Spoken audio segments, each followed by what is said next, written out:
Creo que las nuevas empresas tecnológicas son la nueva aristocracia, son una clase que por supuesto tiene mucho más mérito que la clase política, que están creando cosas, que están creando riqueza o están ganando dinero, están enriqueciendo a sus inversores y están creando productos que la gente necesita y que la gente usa. Hoy yo quiero hablaros del aluvión de indios que hay en Silicon Valley, pero sobre todo quiero hablaros de una persona muy interesante, que es Jack Dorsey, el CEO de Twitter, que ayer anunció que lo dejaba. Una persona que es inmensamente rica, pero que no parece importarle mucho. Una persona creativa, una persona excéntrica y esas son las excentricidades. Yo me imagino que todos seguís el podcast que hace Alex Barredo, donde habla de Tesla y de las últimas gracietas de Elon Musk. Podcast muy interesante. Y yo creo que Jack Dorsey, aunque no es tan ruidoso, ni tan payaso, ni tan agente del caos como Elon Musk, es un tío interesante, ¿no? Es decir, hay, como dicen les Luthiers, hay otro mundo, pero es más caro. Y en la serie de Silicon Valley, que no sé si habéis visto la serie de Silicon Valley, donde aparece el CEO de una empresa que es una especie de Microsoft, que siempre está a la última en tratamientos de salud, tiene un gurú espiritual que le aconseja, practica la meditación trascendental. Bueno, pues esa serie no está tan alejada de la realidad, porque lo que estamos viendo es precisamente que hay gente que vive así, ¿no? Que vive así y porque se lo puede permitir. Antes de decir que no va a ser una crítica, ¿no? Pero sí voy a daros un montón de datos muy interesantes de Jack Dorsey y de sus prácticas, tanto de dieta como de ejercicio, como de meditación, como él como creativo. Pero también quiero hablaros de algo más interesante, todavía más interesante. Es que si tu empresa está inmersa en un proyecto de transformación digital, pues esto te va a interesar. En Randstad Technologies, la división de consultoría de IT del grupo Randstad, te ayudan con la gestión y con la implementación de servicios tecnológicos especializados, la automatización de procesos y la siempre compleja tarea de la gestión de datos. Con Randstad Technologies, tu empresa alcanzará nuevas cotas de desarrollo y envergadura. Tienen más de 15.000 profesionales especialistas a tu disposición, capaces de poner en marcha y de ejecutar cualquier proyecto IT. Y recuerda que Randstad Technologies también selecciona para ti profesionales cualificados. Su metodología propia, su profundo conocimiento del mercado y sus herramientas de evaluación de competencias te garantizan el trabajador que tu empresa necesita. Para descubrir todo lo que Randstad Technologies puede hacer por ti y por tu empresa, visita el enlace randstad.es. Bueno, pues hablando y volviendo al tema de Jack Dorsey, antes quería hablar de que, Jack Dorsey deja Twitter, pero en su lugar entra otro señor indio. Y cuando digo indio, digo nacido en la India y educado en la India. Y es interesante, por lo menos como reflexión, la cantidad de indios que hay en Silicon Valley, por supuesto, por méritos propios. Es decir, gente en Microsoft, en Google y ahora en Twitter. A mí eso me dice una cosa, y me dice que hay una verdadera demanda de perfiles tecnológicos de alto nivel y que Occidente, en particular Estados Unidos, no está produciendo este tipo de gente. También me pregunto si esta cultura, los chinos, que tienen exámenes de acceso a la universidad horribles, esta cultura del esfuerzo, quizá en la India sea mucho más fuerte, mientras que en Occidente nos relajamos. Y qué decir en España, donde ya vas a poder pasar de curso suspendiendo. Y nos están quitando las humanidades. Tema aparte. Volviendo al tema de Jack Dorsey. Jack Dorsey, el CEO que nunca estaba. Eso es lo que dice mucha gente, ¿no? Porque él mismo afirmaba que le estaba dedicando un 10% a Twitter, a la empresa, de su tiempo. Y muchos empleados, ¿no? Decían que nunca estaba cuando lo necesitaban, que pues siempre se ha dedicado a sus pasiones personales como el yoga o los cursos de moda y confección. En fin, también sus proyectos personales, porque este señor ha montado empresas de mucha pasta como Square, que es una empresa que permite hacer pagos desde el teléfono móvil, una empresa que vale más del doble de Twitter. Este hombre, pues se ha hecho famoso porque digamos que tuvo un giro en su vida, ¿no? Pasó en la revista Forbes o en otras revistas como en Vanity Fair, pues hablaban de él como el CEO que mejor vestía, ¿no? Y ahora aparece con un piercing en la oreja, las barbas, desaliñado y un aspecto de que se acaba de levantar, ¿no? Con un montón de sudaderas y con su traje Amish, como dice una revista de negocios, ¿no? Camisa blanca, traje negro. Este señor, pues, tiene una dieta muy curiosa.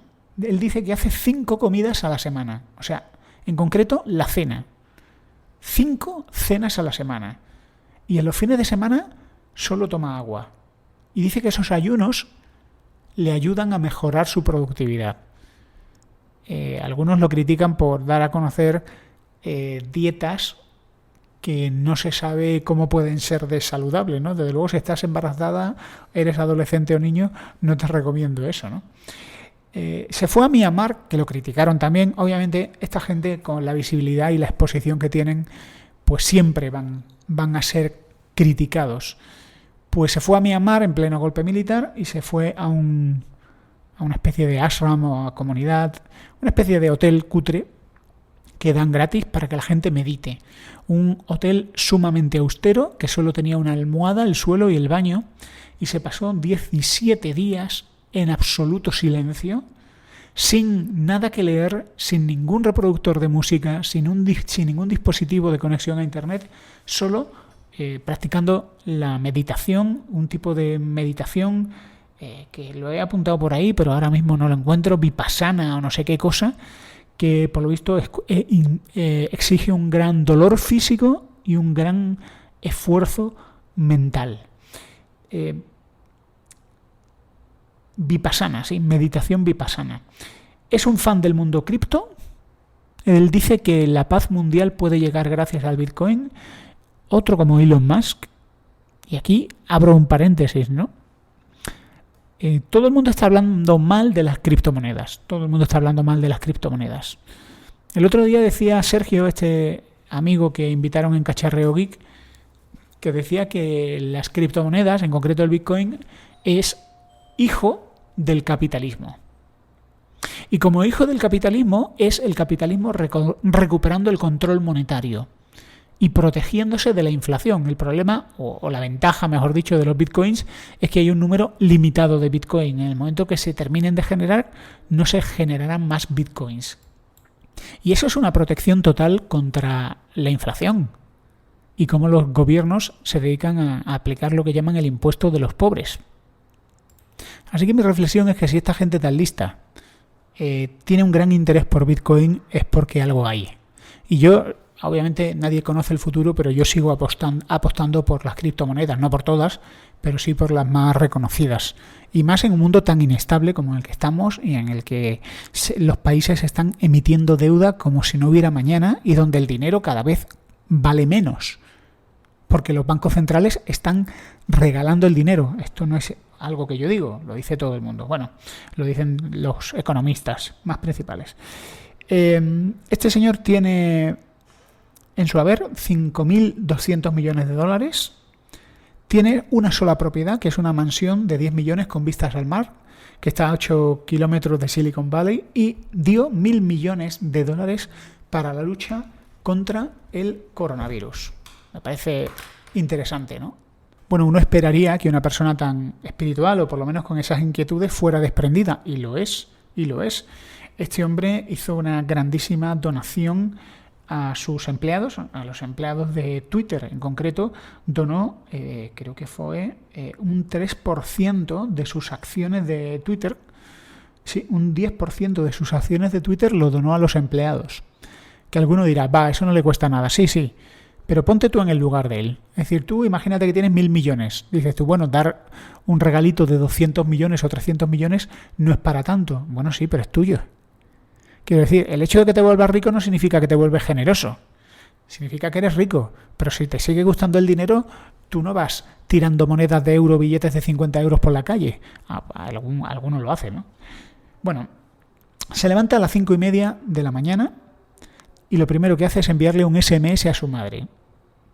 Luego se va a una sauna donde está un tiempo ahí, que no sé, son 15 minutos a 50 grados, y luego se da un baño frío de 3 minutos, con el agua justo por encima del punto de congelación. Camina 8 kilómetros a su oficina y en su oficina solo tiene un iPad. Trabaja 16 horas, vuelve caminando. Durante ese trabajo de 16 horas, aunque luego él dice que solo hace el 10% de su tiempo, practica sesiones pequeñas de meditación para relajarse y demás. En cuanto al entrenamiento, él afirma que hace un entrenamiento intensivo de 7 minutos. Es un entrenamiento que yo lo he visto en el New York Times, que básicamente son como unos pocos ejercicios, como 4, 5, 6 ejercicios, se hacen muchas repeticiones y no se descansa. Y para entrenar utiliza la aplicación Seven. De momento, quiero decir, un tipo curioso, con intereses, que no dedica mucho tiempo a trabajar, pero cuidado, no es un vago. Este tío dice que todo lo que hace lo hace con un objetivo, ¿no? Sus ayunos, sus microentrenamientos, todo lo hace para poder tener más tiempo para la productividad. O sea, el tío, como mucha gente con éxito, se pasa el día leyendo, se pasa el día estudiando y se pasa el día inventando y creando nuevas ideas. Así que su salida de Twitter, pues seguramente dé a luz a nuevos proyectos personales. De Twitter, las malas lenguas dicen que sale, pues, con la compañía sin ser tan rentable. Es decir, Twitter no factura, creo que ni una tercera parte de lo que factura Facebook, y sin haber estado ejerciendo un liderazgo. A él ya lo echaron en el 2008 de Twitter, porque según ellos no era apto para el cargo que estaba desempeñando. Mi reflexión personal, mientras ahora la prensa tecnológica se pone verde a Jack Dorsey, es que el tipo sí es un excéntrico. Quiero decir que a mí me da igual que practique la meditación trascendental o la magia curativa o el poder sanador de las piedras o la dieta de la alcachofa. Creo que es un genio. Con 15 años escribió un software de código abierto para empresas de logística. Le fascinan los trenes, es decir, es un poco sheldoniano. Y es creativo. Es creativo. Inventa tecnologías. Y esas tecnologías crean riqueza. Así que interesante Jack Dorsey.